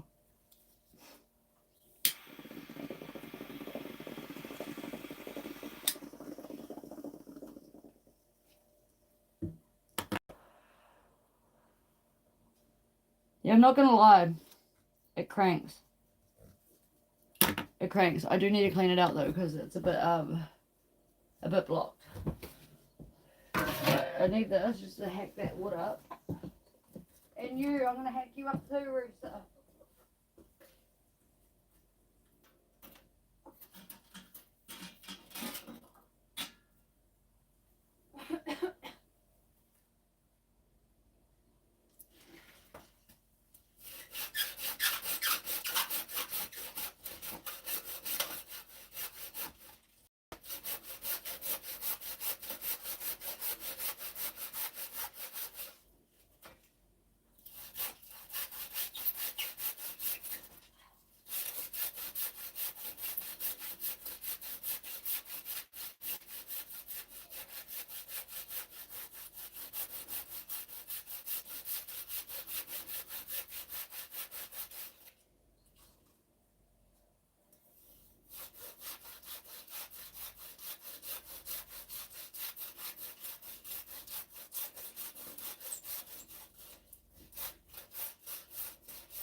Oh, we got a helicopter that's low as.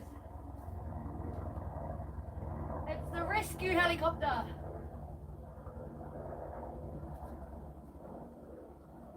I hope that plane from earlier didn't crash. Oh, he's dropping, he's dropping. He's dropping right there. In the forestry.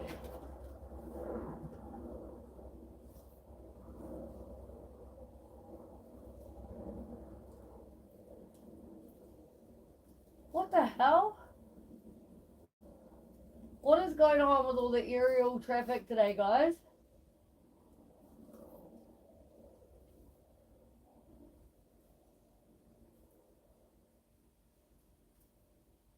Well, no joke. He's come in from the airport way, and he's flying across and flying the path of where that plane was flying earlier. Really low. He's flying really, really low.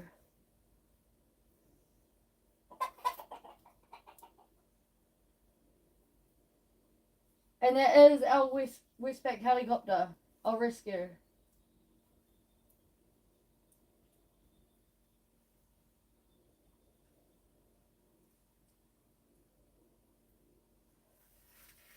Oh Jesus, I hope they haven't crashed.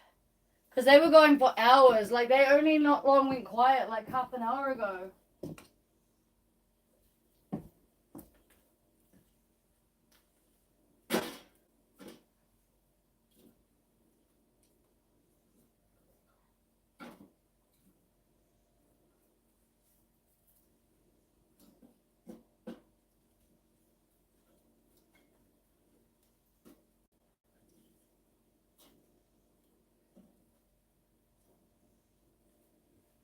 Alrighty.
Sorry guys, I had to just get some dish stuff that we needed for cooking, and just the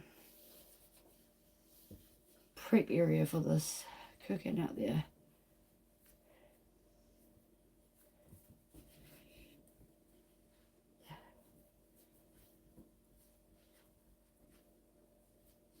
I have no idea, like the helicopter has gone down.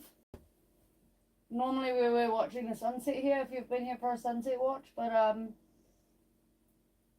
it's silent. Dead silent. The helicopter went down there and there's no noise whatsoever. It's probably, I'm going to guess, about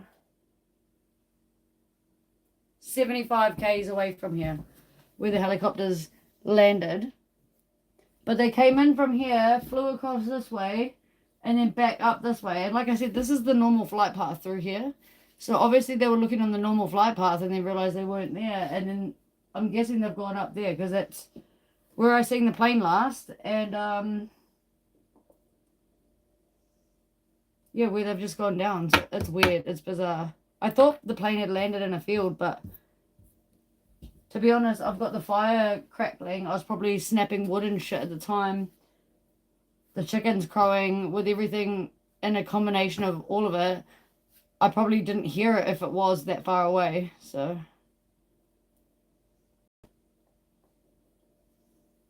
The cat will jump on that fire as soon as there's food on there. He's like, nice clean bench, I see, and I see turkey. I want some of that turkey.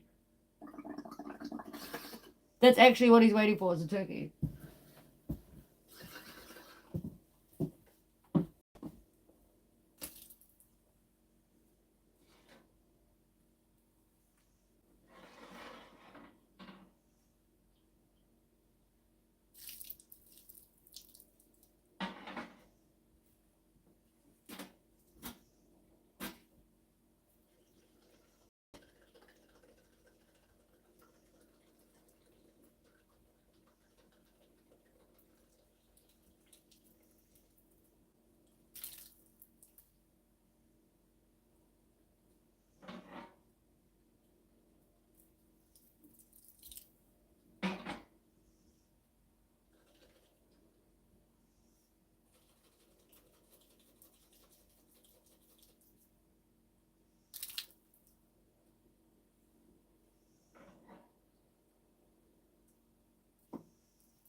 Alright, that should be way better.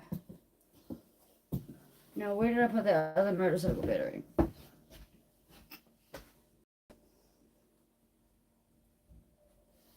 Have you ever been here when the fire's been on before, or?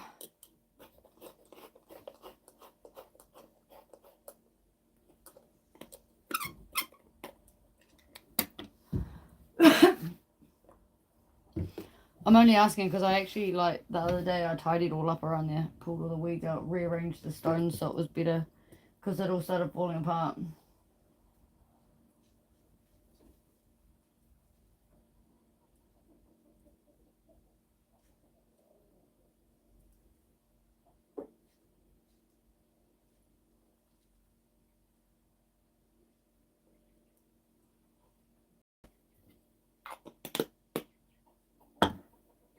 Which reminds me, I actually need to water the garden. I don't know why that reminded me I need to water the garden, but I do, because it's been fine as for 2 days.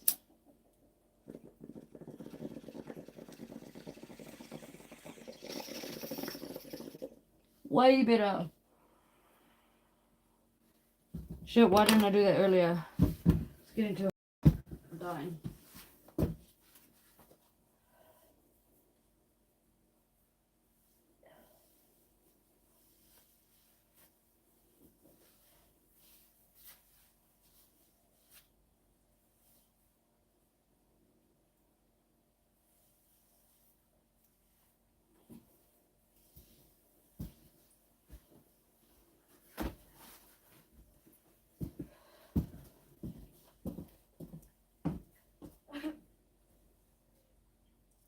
What, Albie? What's your bloody problem?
you, cunt.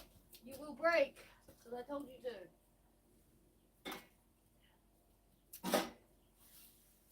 Alright. Turkey time. Turkey time.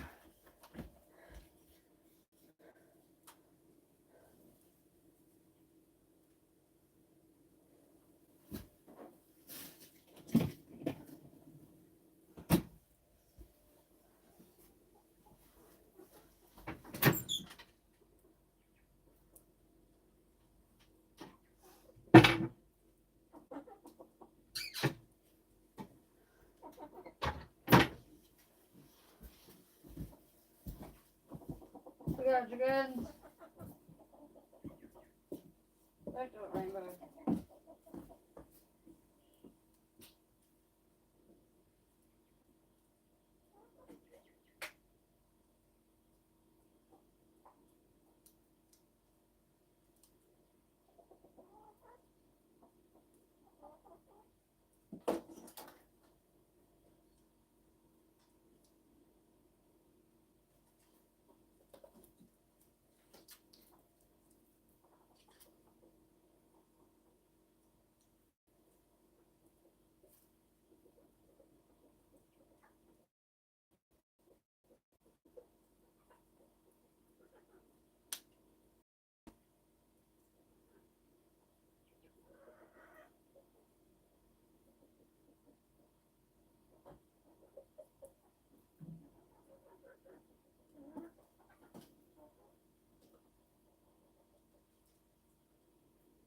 Don't do it.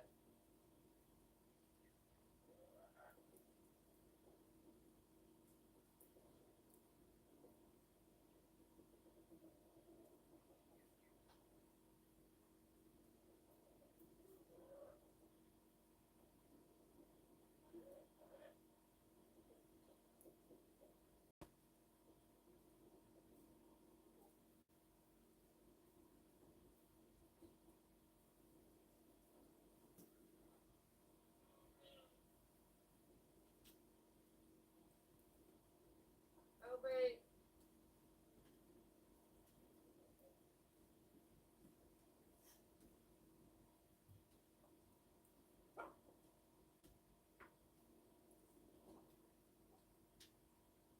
Don't do it, cat. It's not for you.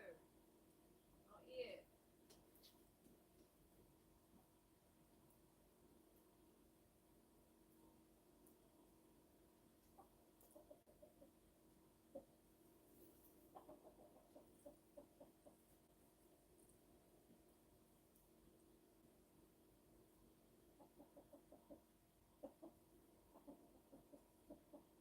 We're gonna fry him first. It gets cooked.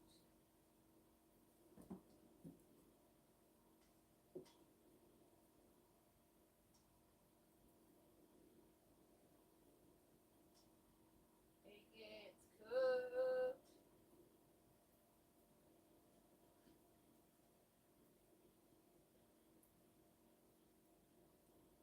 Hold on, he's gonna get cooked.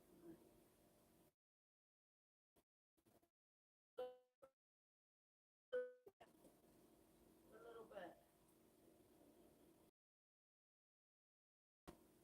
Get it cooked, mate. Couldn't wait.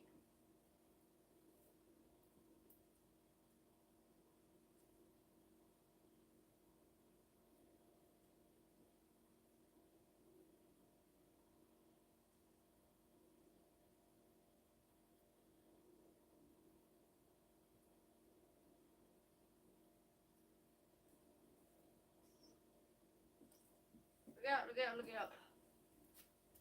Alrighty, guys. Don't know if you can see down there, there's a couple of bits of meat ready to fry up. Fresh meat. Oh no, the cat's stealing it. Hey, it's not even cooked. That's a tenderloin. Jeebus. Fast or last around here, let's get it on the pan. Can't even tell you about it because I just gotta get it done.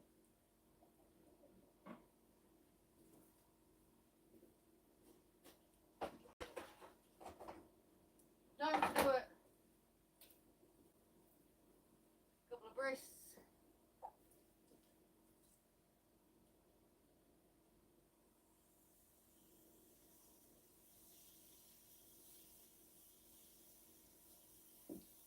Strips of good bits.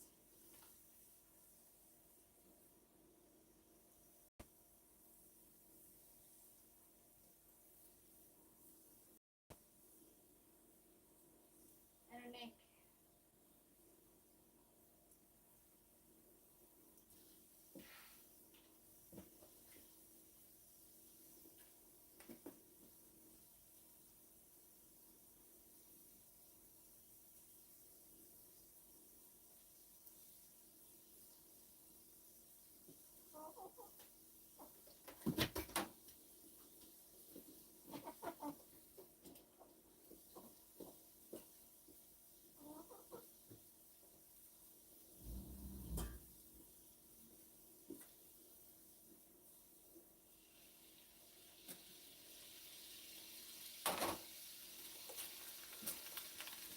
A little bit of water on there too.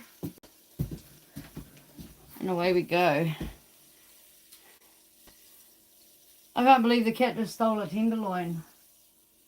Can you all see it cooking? Can you see it frying? All those pieces on there? Sure, fresh as, fresh as.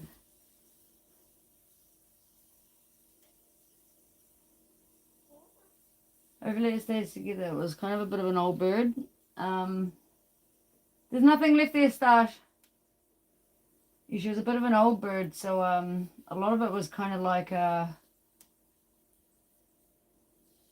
if you've heard of the term like mashed meat, what happens with a bird when they get too old, even chickens when they're mass produced, sometimes you can go to the supermarket and you get chicken breast and it like falls apart in your fingers and looks almost like it's lab grown or something.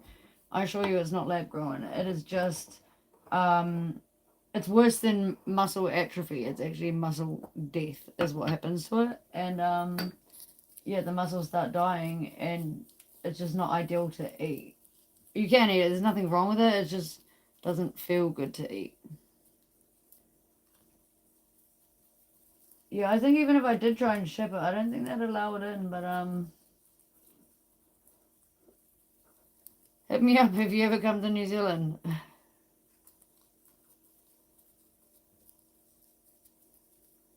Oh, no way, Elliot.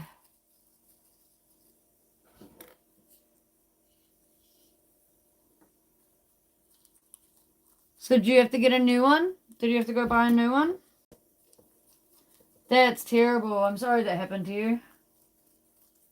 I'm just frying up some fresh turkey on the fire over there.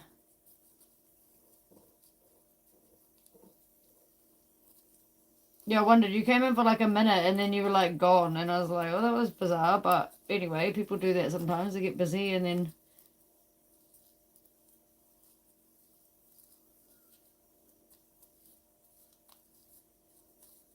Oh my God, you had me. You had me, bro. I really thought your lappy was a gone burger. Oh, mate. There was a stitch up. Good one. Good one, bro. Good one. Had me all worried there for a second.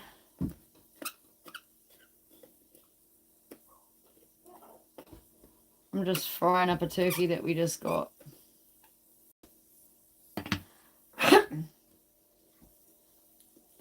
It was making too much noise down the bottom of the property. So we decided it'd look better on the fire.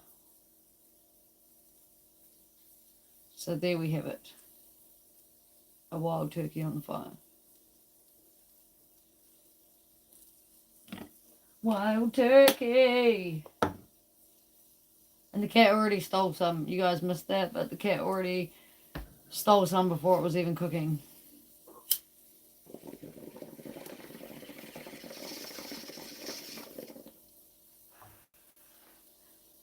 He tricked me.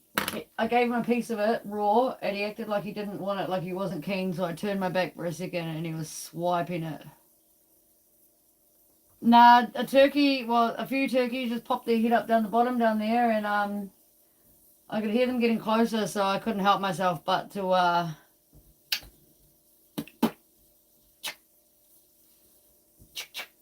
you know, so that's what I did, and she's nicely frying on the fire over there right now.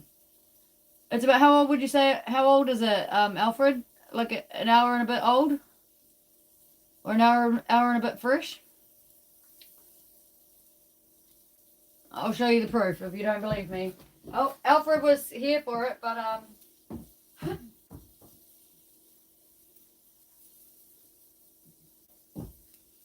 here's the old remnants. Oh, well, they've gone a bit fucking crusty now. I think the dogs had them in their mouth, but it's the old tail feathers and the rest on the fire. Yeah, about an hour or so ago, I think. Yeah, they're all spying me because they can smell something on the fireplace, so they're all going to be dumb enough in a moment to be jumping up onto the fireplace.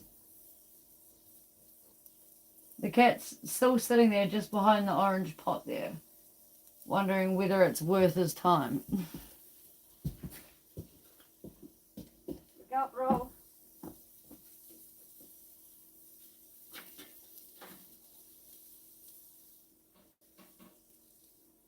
Flip that breast.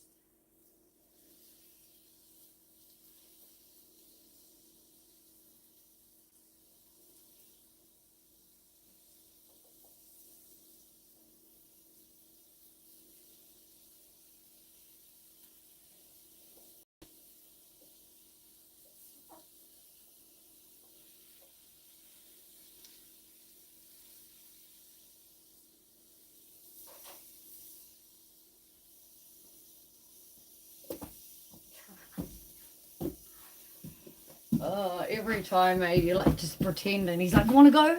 I'm ready."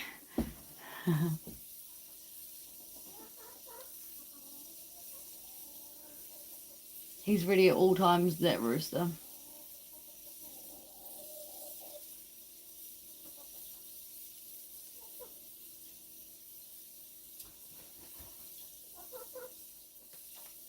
Look at the cat. Look at that cat. He's licking a hot spatula.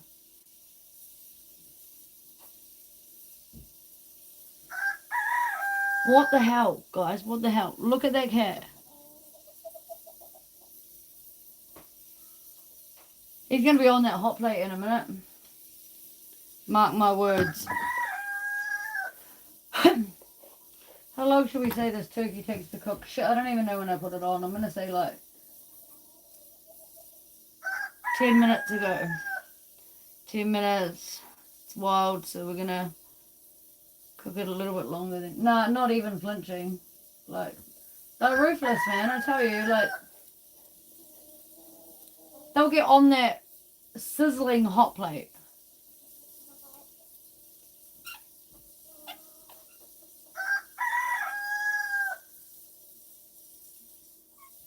Look, I can see it bubbling from here. I don't know if you can hear the tss. It's not the fire, it is the hot plate cooking that turks. We did get 2 decent breasts off it, no decent thigh meat.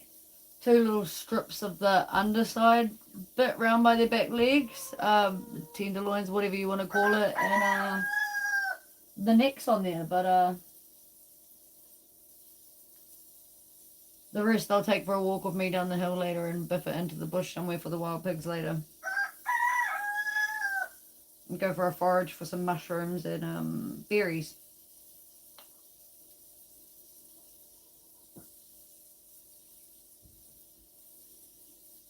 Look at that cat. He's contemplating life right now. He's contemplating life. Life or death. He's like, this is a life or death situation. Can I jump on that hot plate, grab a piece of meat, and leap off in one bound? Or am I going to have to get hot feet? Now, are the hot feet worth it? Because they look pretty juicy to me. Which one am I going to go for? Should I do it? Should I do it? Oh, it tastes pretty good. Already licked the spatula. Is anyone looking? Oh shit, someone's looking.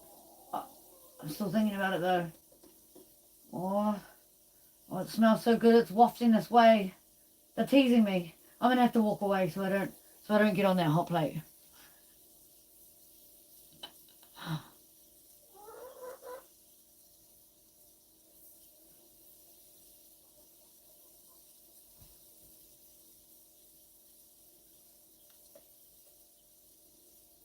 I can't really get too close to the hot plate. I've tried to put like the camera on the edge of the bench and record, but I think because it's like a tin roof and walled shed with a stainless bench and then a massive stainless workbench, and the fireplace is stone and metal, and just all that metal stuff I think interferes with the live feed. But when it's almost ready, I'll go a little bit close. I'll take it as close as I can get it. But I don't want it to do the glitchy McGee's that it was doing before where it's ending my live feed. This is the longest live feed I've managed to have successfully all day. Touch wood.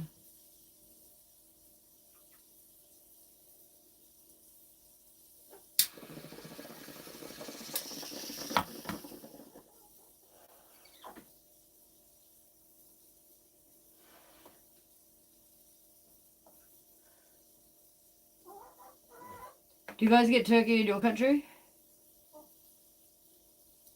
What's the white one's name? The white one's name's Angel. Sorry, I missed that. Angel.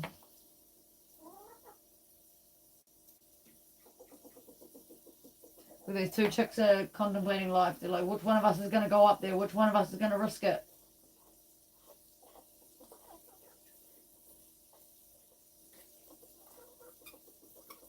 The cat's still sitting there on the edge of glory, contemplating whether he gets up there.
lucky this is getting cooked. You're so lucky.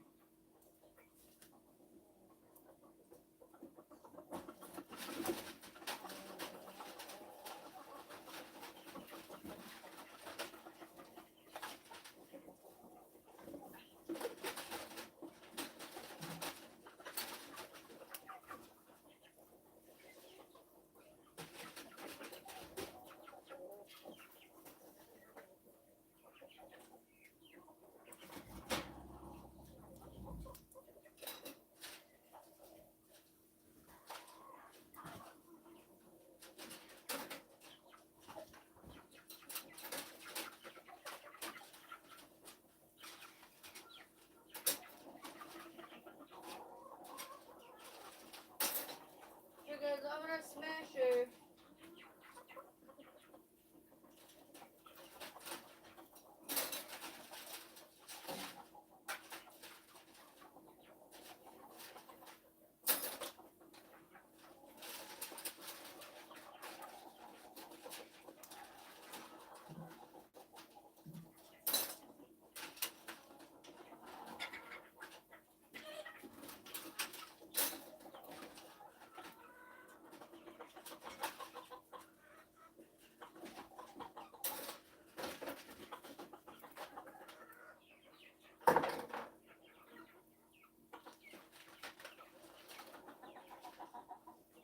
Fucking chickens.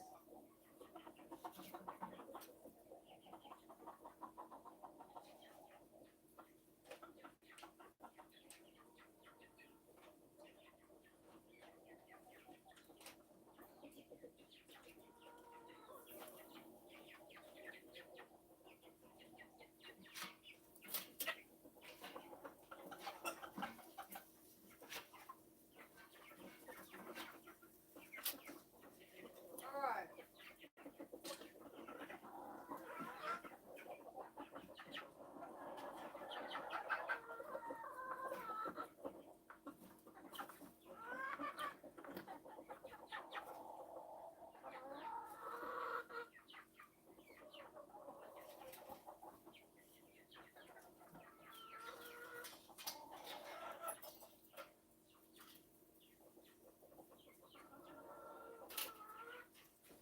Don't even think about it, chickens. I'm watching you. Do your own food.